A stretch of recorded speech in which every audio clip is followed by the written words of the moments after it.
ప్రతిష్టాత్మక లష్కర్ బోనాల జాతర ఆదివారం అట్టహాసంగా కొనసాగుతోంది. అమ్మవారికి మంత్రి పొన్నం ప్రభాకర్ తొలి బోనం సమర్పించి మొక్కు తీర్చుకున్నారు. అనంతరం సీఎం రేవంత్ రెడ్డి అమ్మవారిని దర్శించుకుని ప్రభుత్వం తరపున పట్టు వస్త్రాలు సమర్పించి ప్రత్యేక పూజలో పాల్గొన్నారు. అదేవిధంగా మంత్రులు, ఎమ్మెల్యేలు కూడా దేవతను దర్శించుకోనున్నారు. అంతకుముందు కేంద్ర మంత్రి కిషన్ రెడ్డి దంపతులు అమ్మవారిని దర్శించుకున్నారు. బోనం సమర్పించి మొక్కులు తీర్చుకున్నారు.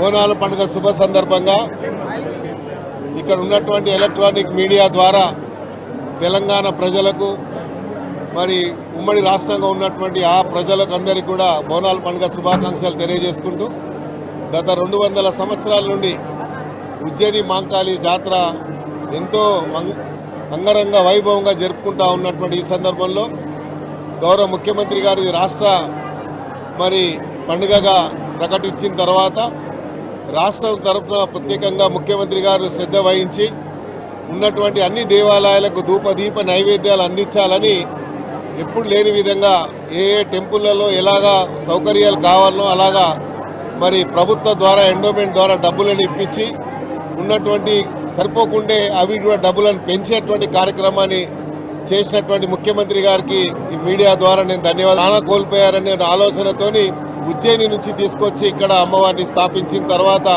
ఈరోజు తెలంగాణ మరి చూస్తూ ఉన్నాం.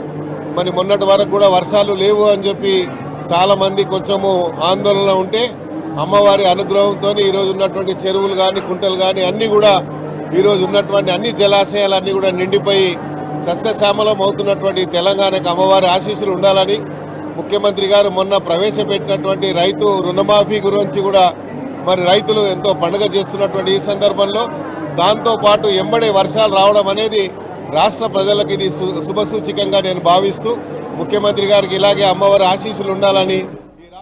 ఈ వీడియో మీకు నచ్చినట్టయితే లైక్ చేయండి, 10 మందికి షేర్ చేయండి. అలాగే కామెంట్ల రూపంలో మీ అభిప్రాయాలను మాతో పంచుకోండి. Nationalist hub group of channels ను సబ్స్క్రైబ్ చేసుకుని తెలుగునాట జాతీయవాద జర్నలిజాన్ని ప్రోత్సహించండి. ఈ వీడియో కింద ఉన్న బెల్ ఐకాన్ పై క్లిక్ చేయడం మర్చిపోవద్దు.